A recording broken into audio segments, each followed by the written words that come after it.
Hello everyone, I'm Jessica Blackbird. Welcome to my channel. Please like, share, and subscribe.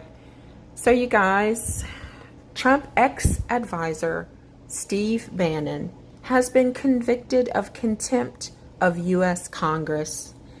Stick around for the article and let's talk about this in the comments. See you there. According to Reuters, Steve Bannon, a key associate of former President Donald Trump and an influential figure on the American right, was convicted on Friday of contempt of Congress for defying a subpoena from the committee probing last year's attack on the U.S. Capitol, a verdict the panel called a victory for the rule of law. A jury found Bannon, 68, guilty of 2 misdemeanor counts for refusing to provide testimony or documents to the House of Representatives Select Committee as it scrutinizes the January 6, 2021 rampage by Trump supporters who tried to upend the results of the 2020 presidential election. Each count is punishable by 30 days to 1 year behind bars and a fine of $100,000 to $100,000. U.S. District Judge Carl Nichols set an October 21st sentencing date for Mr. Bannon. The verdict by the jury of 8 men and 4 women, after less than 3 hours of deliberations, marked the first successful prosecution for contempt of Congress since 1974, when a judge found G. Gordon Liddy a conspirator in the Watergate scandal that prompted President Richard Nixon's resignation guilty. Bannon was a key advisor to the Republican Trump's 2016 presidential campaign, then served as his chief White House strategist during 2017 before a falling out between them that was later patched up. Bannon also has played an instrumental role in right-wing media. "We lost a battle here today. We're at war," Bannon told reporters after the verdict. Bannon castigated the members of that show trial committee, who he said didn't have the guts to come down here and testify in open court. Bannon opted not to testify in his own defense. The conviction of Steve Bannon is a victory for the rule of law, Committee Chairman Benny Thompson, a Democrat, and Vice Chair Liz Cheney, a Republican, said in a statement. Just as there must be accountability for all those responsible for the events of January 6th, anyone who obstructs our investigation into these matters should face consequences. No one is above the law, they added.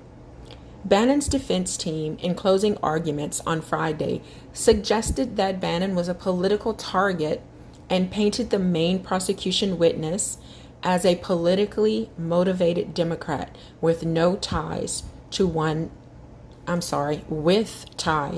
the prosecutors, including belonging to the same book club. The prosecution said Bannon showed disdain for the authority of Congress and needed to be held accountable for unlawful defiance. Prosecutor Molly Gaston told jurors the attack represented a dark day for America, adding, "There's nothing political about finding out why January 6th happened and making sure it never happens again."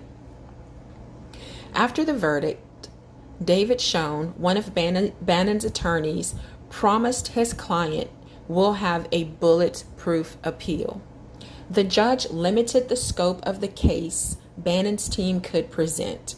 Bannon was barred from arguing that he believed his communications with Trump were subject to a legal doctrine called executive privilege that can keep certain presidential communications confidential, and was prohibited from arguing he relied upon an attorney's legal advice in refusing to comply. In 2 days of testimony, prosecutors questioned only 2 witnesses and the defense called none. The conviction may strengthen the committee's position as it seeks testimony and documents from others in Trump's orbit.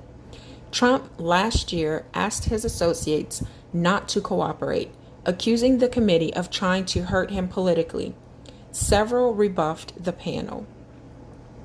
Another former Trump advisor, Peter Navarro, was charged with contempt of Congress in June for refusing a committee deposition. Navarro's trial is scheduled for November. The Justice Department opted not to charge Trump associates Mark Meadows and Daniel Scavino for defying the committee despite a House vote recommending it. The main prosecution witness was Kristen Amerling, a top committee staffer who testified that Bannon spurned deadlines to respond to last September's subpoena, sought no extensions, and offered an invalid rationale for his defiance: Trump's claim of executive privilege. The Justice Department charged Bannon last November after the Democratic-led House voted the prior month to hold him in contempt. Bannon separately was charged in 2020 with defrauding donors to a private fundraising effort to boost Trump's project to build a wall along the U.S.-Mexican border. Trump pardoned Bannon before that case went to trial. A pro-Trump mob stormed the Capitol and attacked police with batons, sledgehammers, flagpoles, taser devices, chemical irritants, metal pipes, rocks, metal guardrails, and other weapons in a failed effort to block congressional certification of his 2020 election loss to Democrat Joe Biden. According to the committee, Bannon spoke with Trump at least twice on the day before the attack, attended a planning meeting at a Washington hotel, and said on his right-wing podcast, all hell is going to break loose tomorrow. Bannon's defense argued he believed the subpoena deadlines were flexible and subject to negotiation. In an 11th hour reversal with the trial looming, Bannon this month announced a willingness to testify in a public committee hearing, an offer prosecutors said did not change the fact that he had already broken the law. So you guys, what do you think about Bannon being found guilty? And he will be sentenced. We'll have to keep up with this to see what his sentence will be. And, you know, I was mortified, and whenever I saw the protesters turn into a mob last year, and it was scary watching it. I can only imagine what it felt like to be an officer of the law and know that you may never see your family, see your loved ones again, because this mob was so angry they were willing to kill to stop the election process.